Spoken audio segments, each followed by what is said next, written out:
So this one is from you to me, right? It is, and it's. I've been thinking about it, and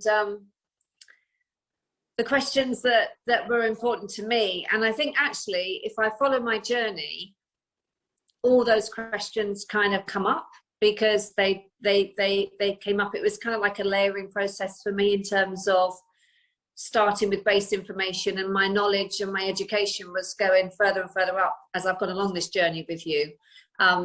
So I think, and I was thinking about the questions that were really important to me. I think that was it from the start, you know, in terms of how I researched you and everything else was great. But when I got to the point of my Zoom consultation with you, I didn't quite know what to expect. I wasn't sure whether you were going to have me do little close-ups. You'd actually get to see everything, but it was all great. But you prepared me well, and you told me how you needed me to look. So, you know, no makeup, hair tied back, black top. But in that consultation, we actually talked an awful lot about my life, my lifestyle, where I am, my diet, my stress levels. So why did we talk so much about that? Why is that so important to you? That's all really good points, actually, Debbie. And for me, I just want to always take it back to 3 points that I talked to my team about, which are essential for the conversation on the consultation. I consider the consultation what I call underpriced attention, because people don't give it enough time and attention that it deserves. It's no different from being in a home building, how do you say, line of work. You know, you don't really just have a 10 to 15 minute discussion or brief with that person who's about to build the house of their dreams. It doesn't just happen in 10 minutes. You got to find out a bit more about that person, who they are, how they live their lives, what they love, what they don't love. That's equally as important as well. And you have to get a really good idea as to the life that they lead, what kind of occupation they have, what kind of social environments do they belong in, you know, where do they hang out, where do they like to eat, drink, you know, all of those things. And where do you stand in your profession, your line of work, whether it's at home, whether it's out with, you know, colleagues. It doesn't really, you need to know all of that. So I always say to my team, 3 things we need to know: the present, the past, and then we can decide on the future, you know. And that's really important to do with the patient, because you're in this together. So sometimes there's often an easy situation where you're both aligned, and what you need and what you want and what you need and what I feel you need are so easily aligned. And that makes things a lot more practical, I guess, but also at the same token, it makes things sometimes a little bit too, how do I say, I don't mean to say a little bit too easy, but you know, that is when someone just kind of goes with it. But at the same token, sometimes it's where what somebody wants, but what I feel they need can be 2 very different things. And that's where the conversation really deserves to go a lot further, because that's when you might end up with unmatched expectations, unmatched motivations, you know, and those kind of things need time to understand. So that's why you can't really deliver a consultation in 10 to 15 minutes, because don't forget, you've got the assessment, you've got the investigations, you've got all of those things to do. And I don't feel you can do them in a short space of time. The other thing that also makes a lot of difference is when I think about the aging process. So most patients come to me because that's what we're all here for. You know, how can we age better? How can we have better quality skin? How can we have better quality muscles? How can I get my muscles stitched back together because I've had 5 children and so my muscles are a little bit separated? How? And you need to go back to that full history taking. Tell me about your children. How large were your babies? You know, tell me their weight. Did you need to have a C-section? Did you recover well from the C-section? Did you have complications, infections? That you can't do that in 10 minutes. Tell me about your lifestyle. Are you fit? Are you well? You know, diet has a huge influence on how we age. Cigarette smoking, sugar consumption, sun exposure. But the most important thing that has come now, number trumps, to accelerate the aging process has been increasing in stress levels. So you can't just find that out by just looking at somebody and just asking them, what do you want to achieve? And this is what we can do. You need to really probe deeper into that conversation. Tell me about the line of work that you do. How many hours do you sleep? Do you sleep well? Is it interrupted? Are hormones changing? Are they coming into play? So all of those conversations make a lot of difference. So when we look at the whole 100% pie of the aging process, only 35% is predetermined by our genetics. That's not a lot.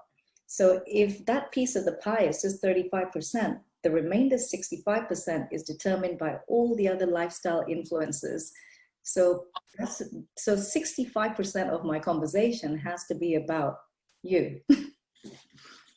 Yeah, that makes complete sense. And I think what I got from that was that this was never going to be a quick fix. But I thought before I went to that consultation, it would be a quick fix. And I don't know if you remember, but I thought I knew what I needed. I think I came to you and I said, I just need some Botox. I need my lips filled because I'm getting old and lips get thinner. And I thought that was all that could be achieved.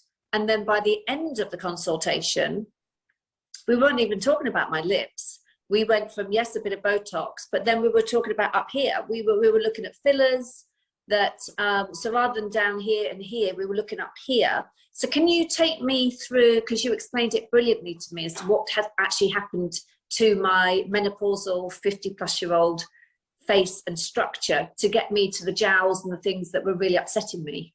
Well, firstly, I just want to say how fabulous you look now, you know, and when I first met you, you already looked fabulous. So I just want to put that out there, because I didn't feel that you were aging badly. And in fact, I actually said to you, I think you're aging really, really well. You have taken time in your life to look after your skin quality. And I just think that makes a significant impact to anybody's aging profile. And you do look after your skin, don't you? Yeah, I do. And I think that's why I was so gutted when I spoke to you, because I thought I'd been looking after my skin, and yet still I was getting these signs of aging that seemed out of my control.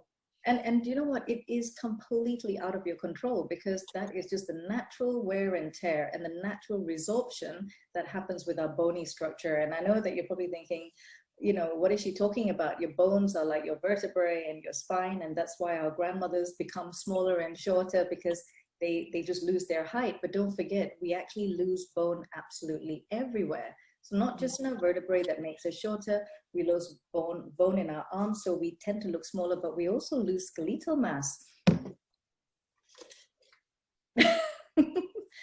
We lose skeletal mass. And it never occurred to me. It was so stupid. I know the whole shrinking thing, because I've seen it happen to my mum and my grandmother. Yes. It never occurred to me until you went through that with me, that happened.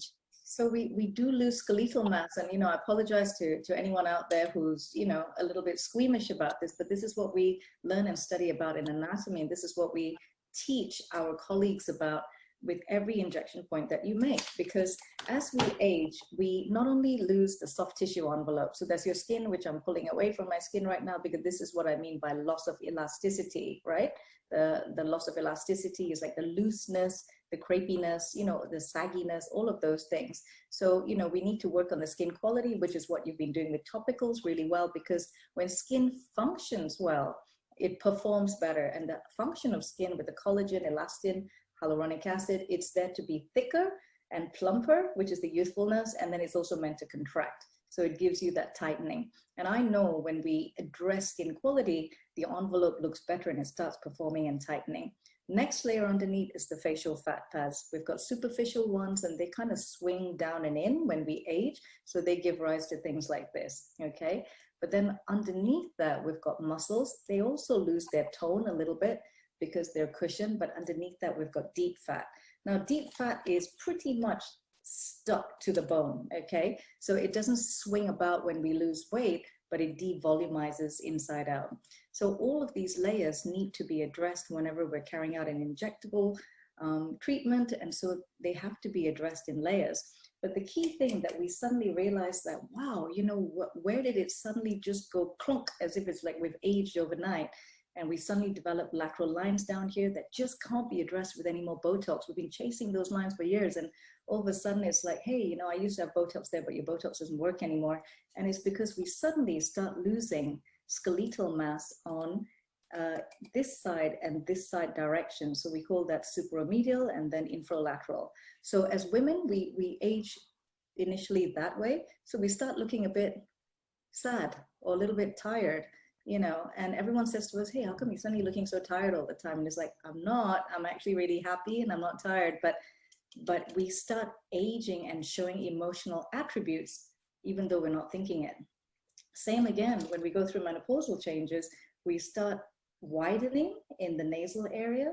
These areas start becoming more resorbed. And so our lips start collapsing in, and we start showing those little barcode lines, and our lip length suddenly gets longer, and we lose that, you know, that sort of thing. And so by addressing all of these issues and bringing the lip back up, you suddenly think, wow, I've got my lip back up. So that's why I'm working from an up to down fashion. And then the final area, we also start losing a lot of skeletal mass, is that jawline, you know, and we love that jawline definition, especially as women, but men love it too. And that corresponds to this angle here. Mine is also changing.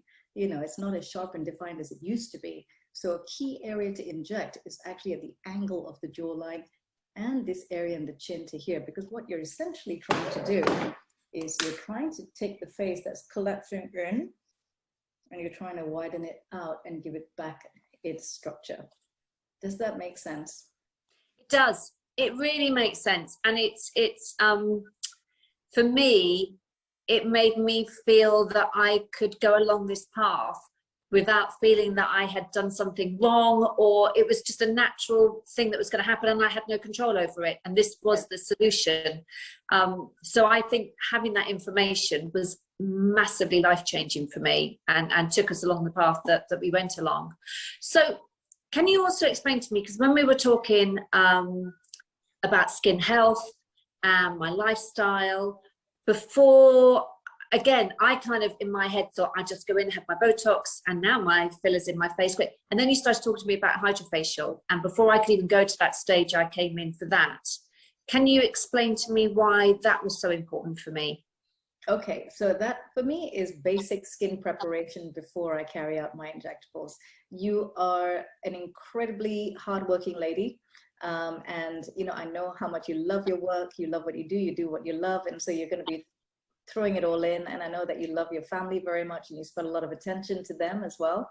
So at the end of the day, when we're burning it on all sides, we are actually expending a lot of energy into our systems as well, and on listening to your sleep patterns and all of those things. Although you're super fit and well, you can just feel there's a little bit of pressure in the systems. We all have it. We carry a lot of tension in the back of the neck, the top of the shoulders, as well as the intercostals. And unfortunately, when we do that, although you weren't experiencing signs of puffiness, etc., I could see it in the tissues. You can see it in the skin. There's just a little bit of fatigue going on there.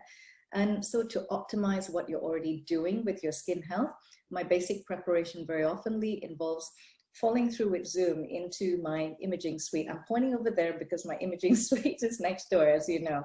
And with my imaging suite, we can carry out the VISIA skin analysis. And that is beautiful because now we have tech that not just takes a picture of the outside of your skin as a baseline of skin health, you can even look underneath the skin. So you can literally see through at the blood vessels and the capillaries, and for pigmentation. And you know, there is so much you can learn about somebody's past and the present, and then plan where they're going to go for the future. So plan number one was I wanted to reset you even more and make your skin quality even better so that you're overperforming yourself as you move forwards. The Hydrafacial I love because with all of those 6 steps, I mean, look, you know, those plastic tip applicators can remove beautiful layers of extra dead skin so that the topicals you are using can penetrate much more effectively. But what I also wanted to do was lymph drain you. And when you were lymphatically drained, I'm sure you could appreciate that your face just pinged up by itself.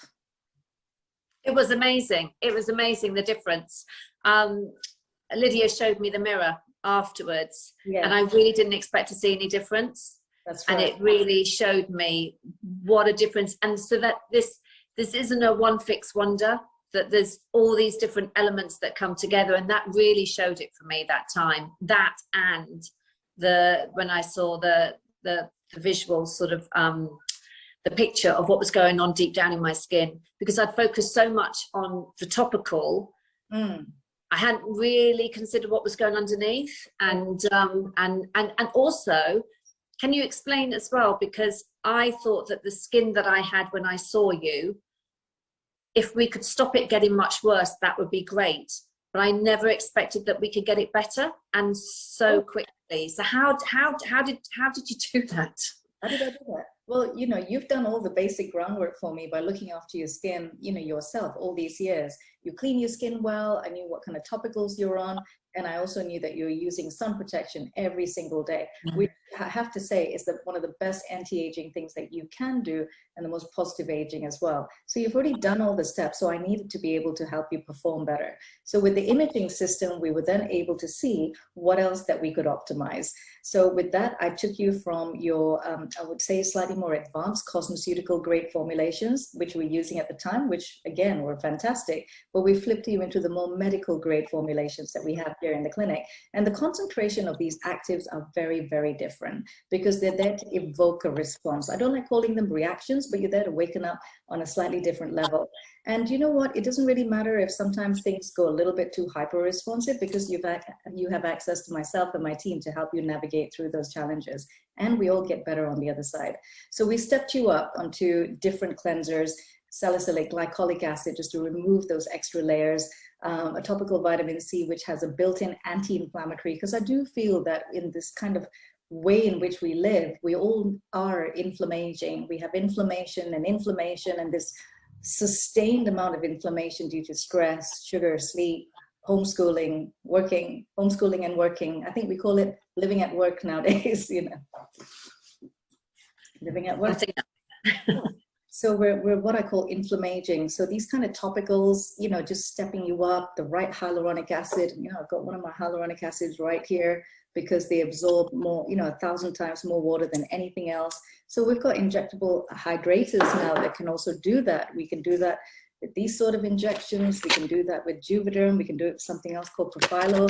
So, you know, all of those things just needed to be optimized. So following the topicals, I felt that the Hydrafacial could then reset you a little bit more. And I only know that because I had my first one back in 2007. And I just knew that I would need to have the system whenever I opened my clinic. So I have it every month without fail. And that's what it does now. So that's just become a really basic bread and butter step for all of my injectable patients, because they've all just said, wow. And it's done a fraction of the work for me. It's helped just kind of squeeze the skin dry, remove all of the extra lymphatic waste that I don't want in my treatment. I don't want it in my result. And you know, when you actually dump off the old lymphatic, you get fresh new circulation, fresh new oxygen, fresh new everything. So your skin is able to repair itself faster, have better immunity, and become better performing. Your skin now looks better now than it did when I first met you. My skin now looks better than it did 10 years ago, I swear. I swear. And now how I'm assessing it is totally different.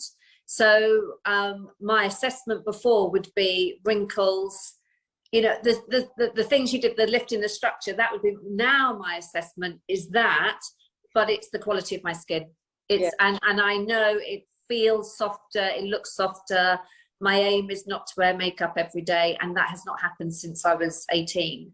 So I know my skin is much better now. So when you were picking up your needles there, you touched on Profilo and Juvederm. I did. Can you explain, because I've had Juvederm. You have. So what's the difference between that and the Profilo? So I want to start by talking about, you know, hyaluronic acid in general and injectables in general as well. So facial fillers are nothing new. They've been around for an extremely long time. When you think about where fillers were originally used, it was used in the time of, you know, plastic and reconstructive surgery to correct deficiencies, you know, following trauma, following reconstructive surgery, really. So back in the old days, it used to be by means of fat. You know, fat obviously needed harvesting, for example, which you and I both know, not quite necessary in our day-to-day line of work, but that's where it all came from. So with fat harvesting, then the evolution of other types of injectable materials with silicone, with collagen, etc. So these kind of materials have been evolving steadily over the years because we want them to be more biocompatible with the body. With being more biocompatible, you get less risk of rejection, less risk of developing foreign bodies and granuloma, and, you know, where the body just doesn't agree with it. So we want it to be as comparable as possible. So then came the evolution in the 80s of something called a hyaluronic acid filler. So what does that actually mean? Now, most of our skin and the fluid of our eyes, the cartilage in our joints, that consists of hyaluronic acid. So it's the most water-loving, spongy material known to man, and it actually holds 1,000 times more water than anything else. So when it comes to my filler, I know that if I was to take, this is a syringe of filler, and I just drop a little puddle in my room, I know that tomorrow that little puddle will have absorbed so much more water, and it'll be more wet, for example.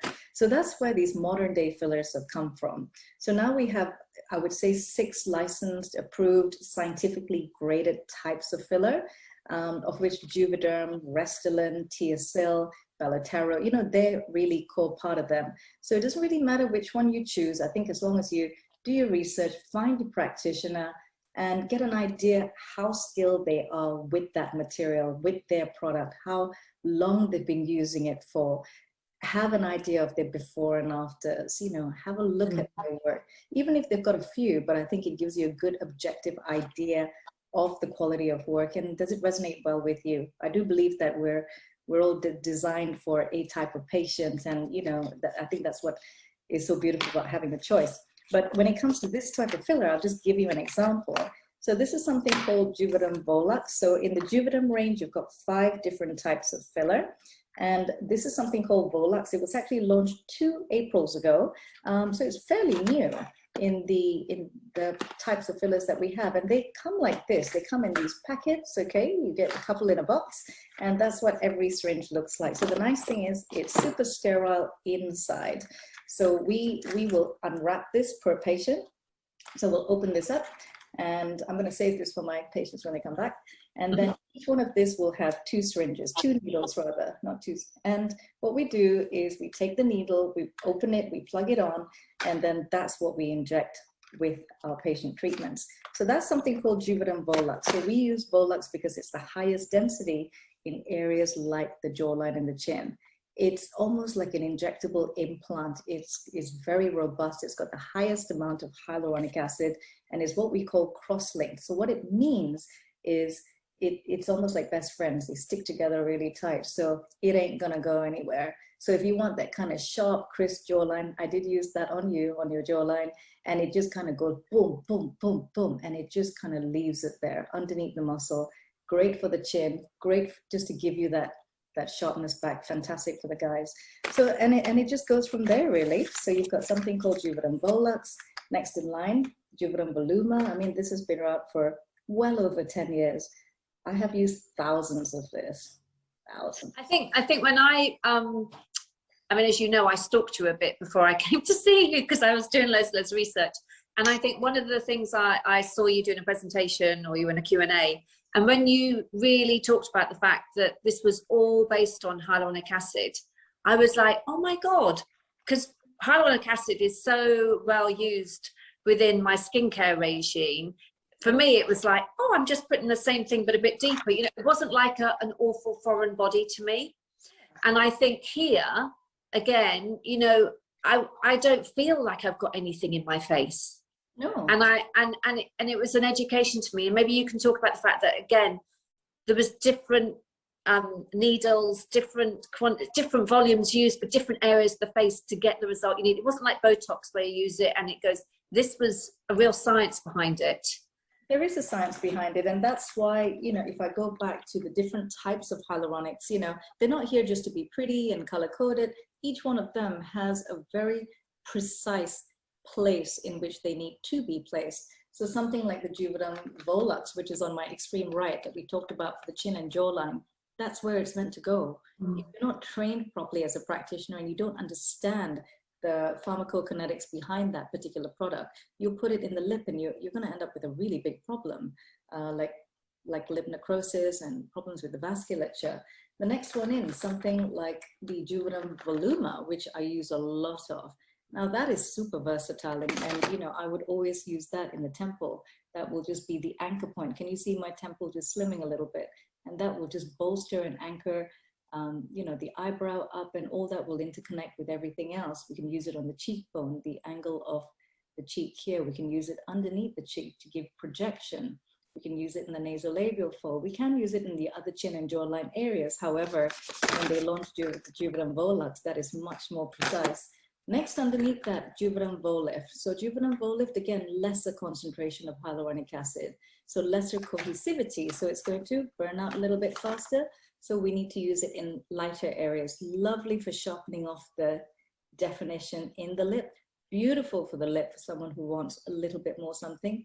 Lovely for the nasolabial fold. I probably wouldn't use it quite so much in the temple because you'll need a lot of it to do the same as what the Voluma would. So you really need to understand your product, because if you don't understand it and you just put it everywhere, the patient's not going to get the best bang for their buck as well. So you got to make sure you choose the right product. And then the final two have got the lightest amount of hyaluronic acid. So something like Juvederm Volbella Pink, great for the lips, great for the lips. And again, you know, for someone who doesn't want to look like they've had work done. None of my patients want to look like they've had work done. This is absolutely exquisite just for hydrating the lips, giving a little bit more of a subtle crispness to the vermilion border, which I feel everybody should have after the age of 40s, because we start losing the definition and we start getting those little bleed lines.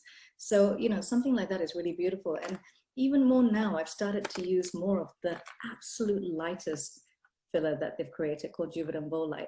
Now, this was originally created as a skin hydrator, back of the hands, décolletage. You know, if you've lost a little bit of hydration, starting to get the little etchy lines, I use this throughout the whole face because it literally just lights up the skin from the inside out, because we lose 1% of hyaluronic acid with every year of our lives. And that is sometimes accelerated with extra sunshine, extra stress, you know, extra everything. So just by giving a little bit more hydration and restoration, you're just putting it back in where it's been lost from the inside out. You just get this glow, like a light bulb just gone off underneath your skin. I'm actually doing a lot more of that in the lips now for someone who just wants to test the waters, not quite ready yet. A lot of my patients have the lower two for the lips. And like you, they're not meant to go noticed. It's meant to be something that you're going to notice and you're going to enjoy. And you can always build on that. And the nice thing about building on something is nobody will notice, apart from you. But that is what's so fantastic. And I think where I was so brilliantly surprised was, like most people, you think about fillers and what you see is all the bad stuff. You know, it's what you see in the papers. You see the lips that are huge, or you see the cheeks that look like chipmunks, and you always say, what have they done to their face? You don't see the really good results because you're not meant to. No one knows, you know. And I think it's such a brilliant thing, but it's such a frustrating thing as well, because I assumed I could only get my results through a facelift. I never for a million years thought we would have the conversation we did. I didn't think that was achievable. And so I think for me, the education that you give along that journey is so important, to learn the differences between the fillers and why they do what they do, and indeed why someone like you can produce the results you do, and somebody with less experience, maybe taking, I don't know, some shortcuts or whatever, might not get those results because they're not using the right one in the right face, or they're just using one all over. I don't, but it's an education. Can you tell me the results that a patient would, so if I was coming to you and I was getting my fillers today, what would I expect when I actually left the chair? Because I know Botox takes 3, 4, 5, up to a week to kind of see the results. With fillers, what can you same?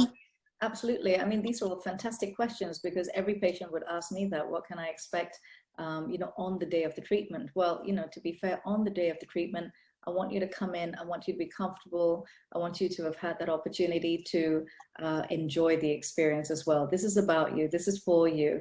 And I appreciate that everyone is nervous as well. So don't rush in. Don't fly through the door.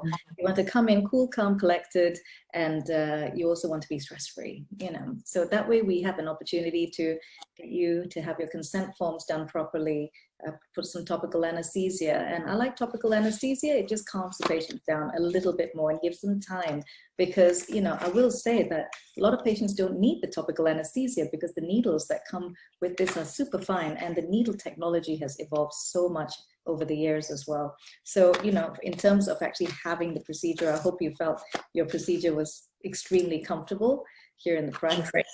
And didn't feel a thing. Didn't feel a thing. And that's the thing, it's about taking the time to converse with your patients. You know, look, that is my treatment chair right there. taking the photographs. We use a 3D imaging next door as well, where we personally tie your hair back. All my patients come wearing black and absolutely no makeup. That is very, very important, because what you don't want to do is you don't want to introduce any makeup potential underneath the skin microscopically, because then you have risks. And on the day after the photographs, that forms the baseline for the patient. You can see yourself because the cameras rotate and you're seeing yourself at different angles that you normally don't see. Your friends and family or your kids take these naughty shots of you and you're like, oh, what was that? You know, those shots, you know, the ones that we don't like. But when it comes to the actual treatment itself, I like to take everything off, and I love to mark the face. I love to mark the face because it's something that I call surface anatomy. Because don't forget, what I see on the outside of you has to correlate with what I'm planning to use for you as well as a guide. And I roughly have a mathematical calculation on how much I'm planning to use. Also, that just comes from experience, and that comes from our teaching with so I sound like an advert now. I'm part of the faculty of Allergan, who makes these type of fillers, the Juvederm brand. And we get trained by our international mentor, Dr. Maurizio De Maio, and he has spent years cultivating these skills and estimating how much are these active numbers, how much volume do we need. So for example, if you were to look at your cheekbone there, which is that, I'm drawing two imaginary lines where the cheekbones are, which is, if you think about it, it's not very big, right? Mm-hmm. I have to precisely get that needle on the cheekbone, okay? So I'm feeling your face for this suture line. Can you see this little thing here? Yeah, feeling mine. Can you feel your suture line? So if you find your actual bone, so you're far back, so now just come kind of like halfway in, stop. Can you feel a little grizzly bit there? A little bit forward? Yeah? I think so, yeah. So one injection point has to be there, and the next one has to be 0.5 centimeter forwards, 0.5 centimeter backwards. Now, that's 3 little spots of something called Juvederm Voluma. And when you do that, can you see how the cheek just pops in? So if you look at my face, there's a difference now. Difference now. So that is something called CK1, cheek point 1. So we get taught in these anatomical landmarks. And then here's the highest point of projection in your cheek. So this is the bit where your cheekbone kind of comes forwards and then it just goes the other way. So that is the point of beautification, the point of maximal projection. So it's where when the cameras take that model shot, you know, and like Rosie Huntington Whiteley, and you just see the light just going off her cheekbone there. That's the sweet spot. You've got to get that sweet spot. So we mathematically calculate it out. Bang, that goes CK2.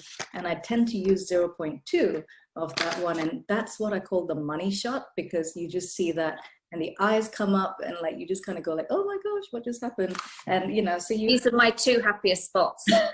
Absolutely. You're so right. It's the thing that I gives me joy.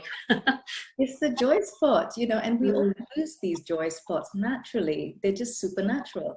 Now, the temple is an interesting one. So that used to be never used to think about the temple, but you see how much, I've got a naturally slim temple, but we lose a lot of volume in there from skeletal, from fat, from muscle development.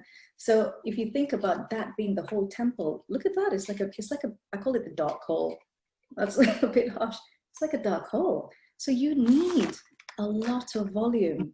0.1, 0.2, 0.3 is just not going to cut it. So unfortunately, even for someone like me, I know 0.7 to a whole syringe of filler. It just in there. It's safe, ladies and gentlemen, definitely safe. But you know, that just anchor points, and look at my brow, the fact that it goes up. So those 2 injections and now those 3, can you see that line that's developing down here, which is actually a true ligament? That has now completely gone away. But I want you to have a look at what happens on my jawline. Yeah, that's lifted. Yeah, so my nasal has now softened and my jawline, look at that. It's amazing, isn't it? And it's because the temple injection dips down. See what I mean? We're connected.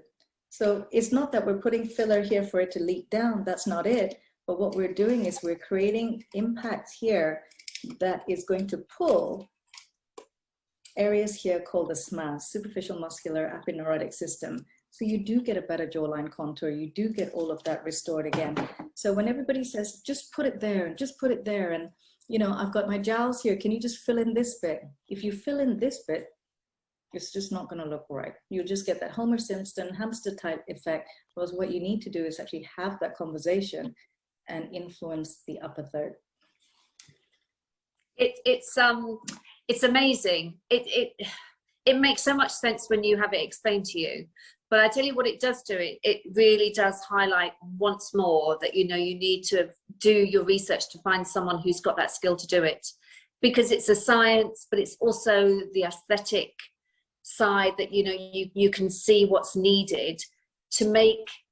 I mean, I just was transformed afterwards, you know, my confidence level and everything else, because I got a result that I didn't expect to be anywhere near it.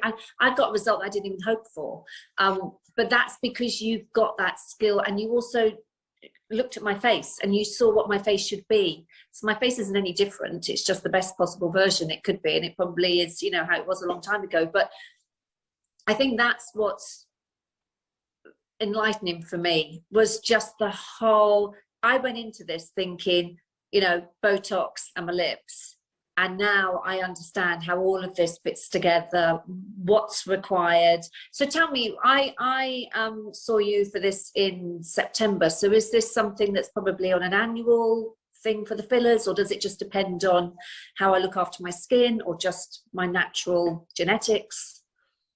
Well, I think you are blessed with good genes already, you know. So I always say we're blessed with lots of good things, and then sometimes we inherit things from our fathers and mothers, and we think, okay, never mind, we'll deal with that. But you know, the truth to be told is, you know, always look after your skin, because you know all these things are going to lose volume and plumpness and definition. But if the outer envelope looks healthy and is glowy and is radiant, with, you know, less or no pigment and less or no blotchiness, you know, like the red marks and things like that, then it always just radiates through. So I'll always say, do what you do with your skin, because that's always going to be the sign of youth and the sign of health. That's more important. Health is now more important than ever. Next thing to always think about is the plumbing and circulation. And I feel that this is almost a area that's missed. We're so fast to reach for the Botox and fillers, because guess what? It works. And, you know, and it can be fast-ish, but I think we're failing ourselves to miss out on the plumbing and circulation. Look at our homes. You know, we never just paint the outside. You know, we've got the plumbers in, we've got the decorators, the guys sorting out the wall. What else do we have for our homes? Locks, right? They just don't all do it at the same time. We get the plumbers in on a different occasion. We get the guys to, you know, sort out the boiler, you know. So I'm just there saying it's the same type of thing. And that's why I love our lymphatic drainage massage. I love my hydrofacials. I love the combination facials we do. I love the, you know, these kind of EndyMed 3D radiofrequency technologies, because we are losing 1% collagen every single year. It's like death and taxes. It's inevitable, you know, aging. That is just what is going to happen. So we didn't have these sort of technologies 20 years ago, whereas now the access to the science is here. And, you know, if I had access the way I did many, many years ago, I'd be on it a long time ago, because why wouldn't I want better quality collagen? I don't want to wait till I'm 65 or 75 or 85. You know, I have a lot of patients in that age and they do incredibly well. But I feel that even with these sort of things, it needs a restorative approach, maybe a little bit earlier. It makes your experience easier, a little bit more valued as well, value friendly, but also it makes things less complicated as well to start at a slightly earlier age. There is a lot to be said also for drinking collagen and hyaluronic acid and things like that, and, you know, supplementation. So there is a lot to be said for that. This is just, I'm just naming you some of the things that I have here in my practice. I'm an absolute minimalist, so I like just having, I was never a pill girl, you know, multivitamins, fish oils, etc. My mother, bless her, you know, she will always try and douse all these things down my throat, and for good reason. And, you know, I thank her for that all the time. Whereas now I just have one shot of this mixed up in 250 cc's of water in a martini glass, last thing at night, because that is when my collagen is going to restore its strongest, when I'm actually asleep. So we have to select these timings as well, which are really, really important. And I'll show you, do you want me to show you what else I have here? Yeah, absolutely. You know me, I'm like a sponge for all of this. I love it. I'm like a sponge. So now because we're also at home and I don't have access to my team, they don't have access to me. So everything that I have in my practice, I actually take home now. Okay. So this is one of mine from home. So this is my Voluma. I don't know if you've tried this. I've tried the Voluma. I love the Voluma. I've had a couple of, I had it in one of my facials, and then we also used it when I went a bit crazy with my glycolic acid, and it calmed everything down brilliantly. I love it. So, you know, something like this, you can see the wavelengths are oscillating, right? So they're almost like pulsing. So what they actually do is when you're actually pulsing your technology, and this is what we call a shape-taking technology as well. So nicely flexed. It can actually wrap around your head quite nicely, and that delivers that 2 to 10 joules per centimeter squared of energy into the mitochondria of the cells. So these are your energy producing cells of the body, and what you're doing is you're waking these up again. So now I actually take this home and I wrap it around my face, and it actually fits to the other ends, and I just go to sleep with it. So I'm actually multitasking my regenerative medicine in my sleep.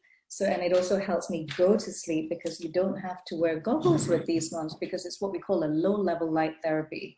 And they're great because even just one shot of this can waken up your mitochondria by 200 times, and you can increase the hydration of your skin after 3 sessions by 77%, and you can kill the P. acnes bacteria that you get in acne conditions by, you know, almost 99% in 3 to 4 sessions, which is very, very significant.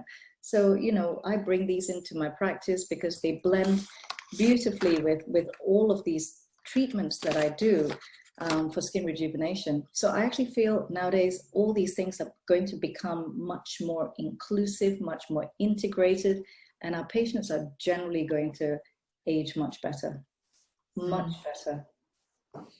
I think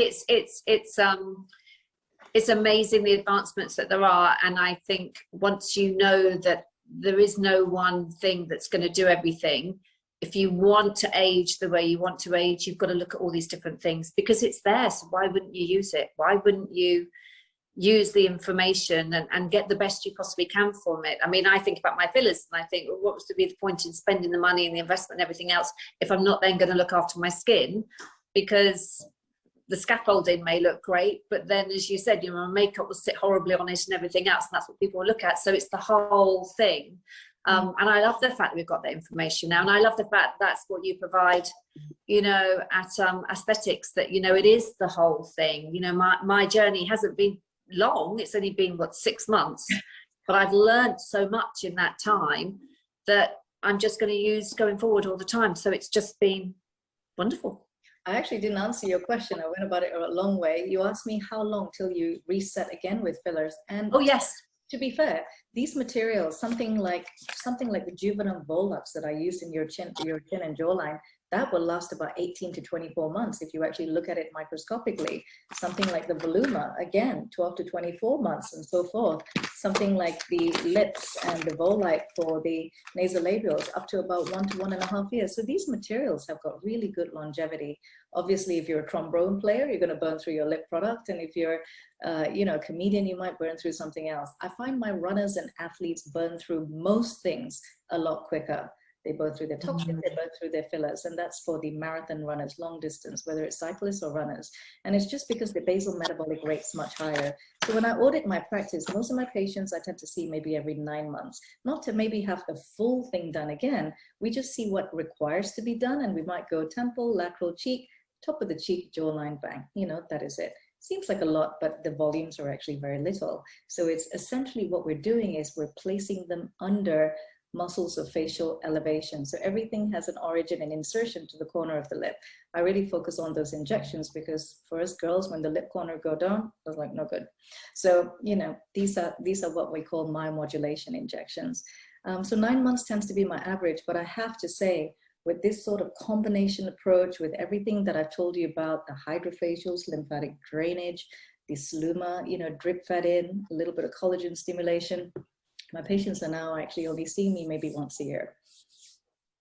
It's amazing. It's amazing. I kind of think of it that we've done the the investment in the scaffolding for me, and now we're doing a maintenance program, and that is a combination of looking after my skin with the right skincare, the Hydrafacials, and the little top-ups when needed. But the big major thing has been done, and now it's a looking after and taking forward and keeping the benefits going. Have you ever seen what these look like in real life? Have I showed you? I probably haven't. So this is... No. Okay. So this is what hyaluronic acid is. It's a clear gel. Okay. And I'm going to show you what happens. And that's literally what happens. They are just injected in little drops underneath the skin. Okay. See, it's amazing because I wasn't sure whether I would, because again, you see such terrible results from people. I wasn't sure whether I would feel it. No, see, I wasn't sure whether it would move around or it would be hard or what, but you don't. I mean, it is, as you can see from what you're using, it's a gel. Yeah, so I'm shaking fairly hard and you can see it's not moving like water. So that's what we call about, it's cross-linking. So it's actually bound to each other like good mates and good buddies. So it doesn't actually go anywhere. And that's why it gives it its longevity, because you want something there that's going to last you a little while. Mm-hmm. But you also want something that's going to be, it's going to go away with you with time as well. And you want it to move with the body as well. You don't want to be kind of like this robust filler in place that's not going to move with your face and your skin. So this will be like the lighter one. And I just want to show you the difference. Much light. See? There's a difference, right? Yeah. So that's much more fluid. So that's a Juvederm Vola, and it probably will run down my hand a little bit quicker. Can you see it looks more water-like? So it's kind of... Yeah, yeah. Exactly. And something like the Volux on the opposite end of the spectrum will be very dense, so that even not going to move at all. But these things are biodegradable. So there we go.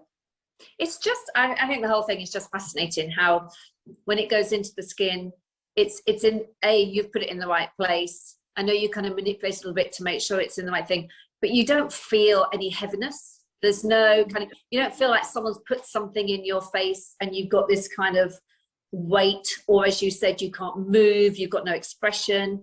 It's just feels as if nothing's happened. You just can see the difference. You can. I mean, I want to mention one area. I often get asked about things called tear trough injections, and tear trough injections need to be placed in areas where we're losing volume, just underneath the eye, or where we might have eye bags, or, you know, we've just lost the projection to the eye. That's a very complex area, and I think it's often very, how do you say? It's often taken very lightly.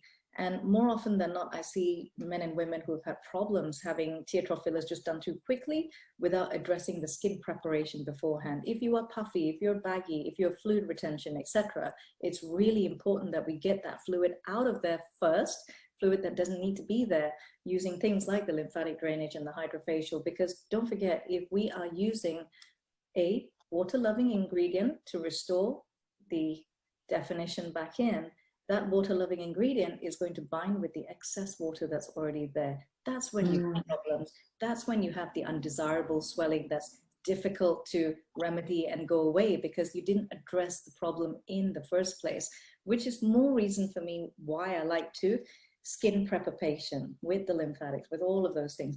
That way the patient gets a longer term, better career in their aesthetic journey, and they don't have these problems. I don't have any patients with a post-filler fluid retention problem at all, just because we do it that way. Yeah, I can totally know that, totally know that. Well, that was my journey. I didn't have, those were all the kind of questions I think that were really important to me when I started out and as we went along this journey. I don't know if I've maybe missed some that other patients have asked you, or you've asked me all the main ones. You know, how does it work? Why did you tell me that, you know, I needed to have my temple first when I came in for my lip? You know, it's about addressing you anatomically and looking at your surface anatomy and really identifying where could you be losing that volume. And this is what I try to picture underneath your face to see, okay, you know, for her age and her skin type and her living and her quality of life, which is an amazing quality of life. And as I said to you, you are aging very well already, Debbie, which makes my job much easier.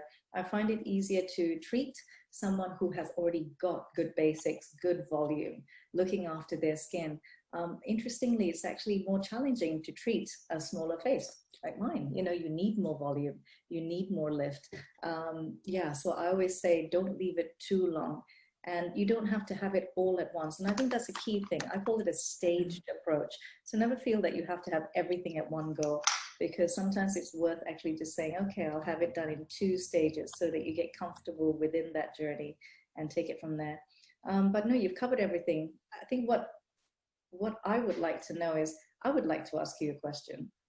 Okay. So I would really like to take the opportunity to go back to the beginning, actually, Debbie. And, you know, I would love to know a bit about yourself, who you are, you know, your way of life, and what brought you to me.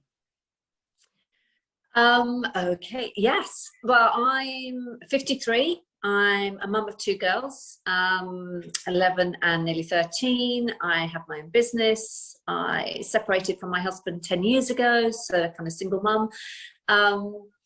And my journey has been, I think when I was single, I invested a lot in myself. And that's where my good skincare regime started, with the SPFs and everything else. I used to have facials regularly, everything else.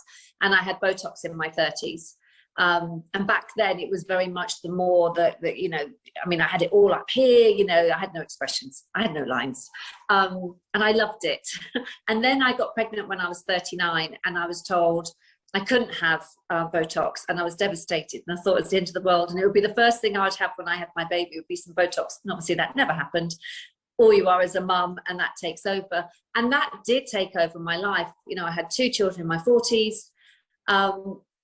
But I carried on with my skincare regime, and kind of in the back of my mind, I would have Botox at some point in the future. And when I got to 50, I remember that being a point where I was kind of like, okay, now I've got to start taking this seriously, because I think, as you touched on earlier, if I leave it too long and too late, the results are not going to be as good. They can't possibly be as good. But again, life got in the way. And then the menopause happened. And on top of, gosh, emotions all over the place, couldn't remember anyone's name, wanted to kill my family, had sleepless nights, my skin changed, you know, and suddenly I realized, and this would have been the beginning of last year, that these awful jowls were starting to appear. My jawline had gone, and I felt old looking, and I felt really annoyed and upset, and kind of, I'd been cheated because I'd looked after my skincare for so long, and I'd done the SPFs and everything else.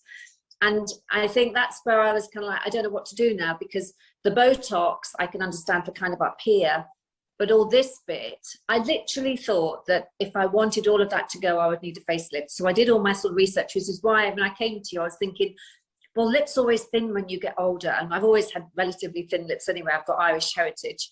And so if we do the lips and we do some Botox, maybe that will kind of make it a bit better. And that was the start of my journey, really, that I was going to invest back in me. I'd kind of put me at the bottom of the pile for so many years with the children and work and everything else. And I wanted to feel on the outside as I did on the inside. And I wanted to get back to believing that I deserved to invest in myself in this way. But I never in a million years thought that I could get my structure, my bone structure back in the way that you've managed through fillers. I mean, I think I mentioned earlier, you know, my experience with fillers was, I always thought it was to change the way you looked. I didn't really understand that it was to bring back that structure to your face. So I'd always thought it was to make your lips look bigger, or to make your cheekbones bigger. I hadn't realized the subtlety that you could get from it, and how important it was. So that was kind of how our journey started, and it's been great, and it will continue.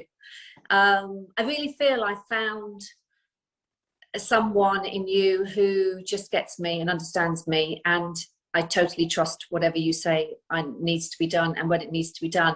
And that is just a lovely place to be, that you can hand this over when it's so important. I mean, your face is so important.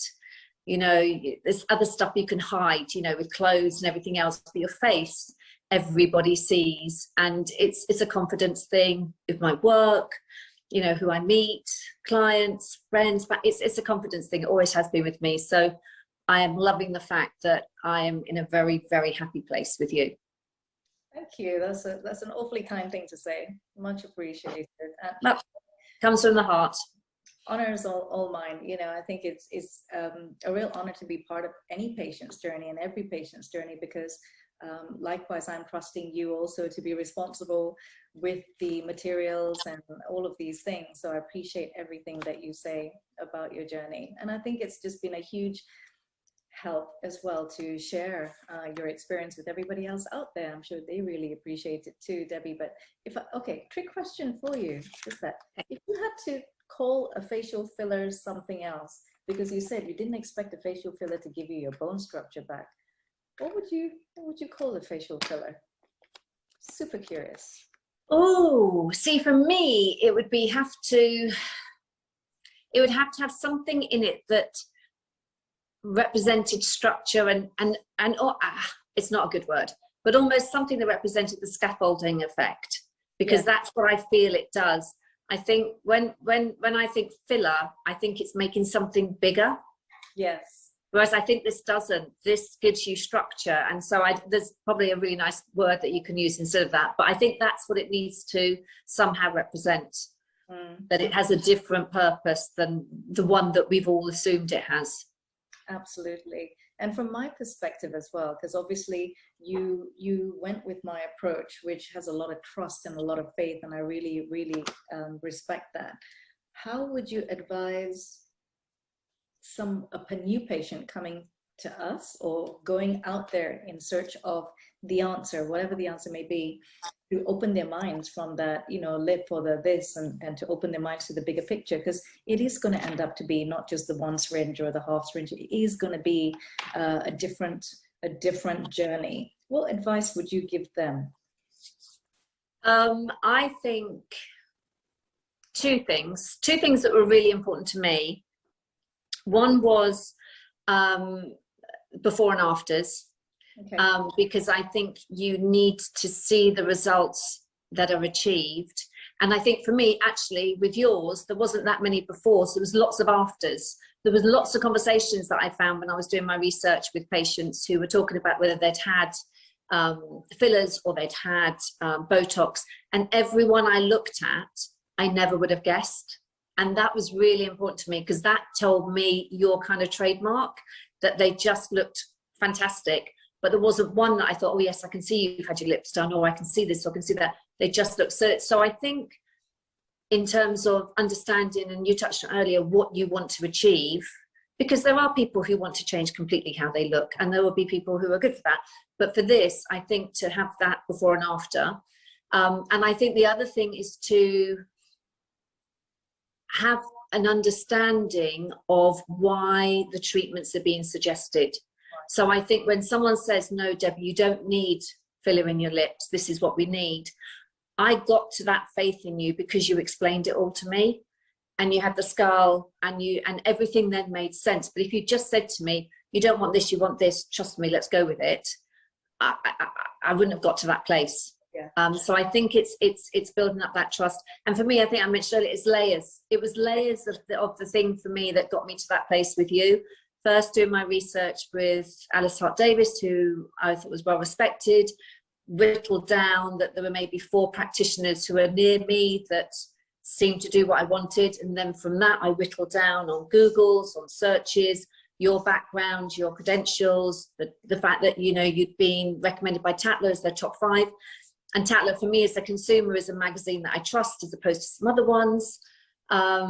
The fact that you're a mentor and you train people in the fillers, you know, all those things I think are things that you can't get all of them to start off with, but as you go along your journey, you get more and more information, and that makes you carry on that path and trust that person, or you decide you need to go a different path. But I think that was it for me, not to jump in. It was quite a long journey because I started thinking about this early last year, and when I contacted you, it was August. Yes. So it wasn't a quick overnight, although having said that, as soon as I had my Zoom with you, I know I was like, oh, can I have this done now? Can I have this done tomorrow? You know, I was so excited, but that's because I got to that place and really trusted you by then. Thank you. It's been an absolute pleasure to treat you and to Oh, well, I have loved loved it. And thank you for being part of my journey. I think we always talk about the patient journey and how much we love being part of the patient journey, but I'm going to flip it back. Thank you for being part of my journey. I love what I do. I do what I love every day here at the practice. I've got amazing patients. You know, you are certainly one of them, very, very dear to all of us here at the clinic, really. And I cannot thank you enough for all of this that you've shared with everybody else out there who is just considering having any aesthetic procedure. It could be an injectable, it could be microneedling, radiofrequency, just anything. But I hope that, you know, sharing all of your knowledge here today is going to help somebody else to make those kind of right choices for them and do the right research. I hope so. I hope so. That's what is really important, because as we've said, it's information gathering information. And if patients don't give the information, don't talk about their journeys, aren't honest about what they've had done, then the information isn't there for future patients to get. So absolute pleasure. I love it.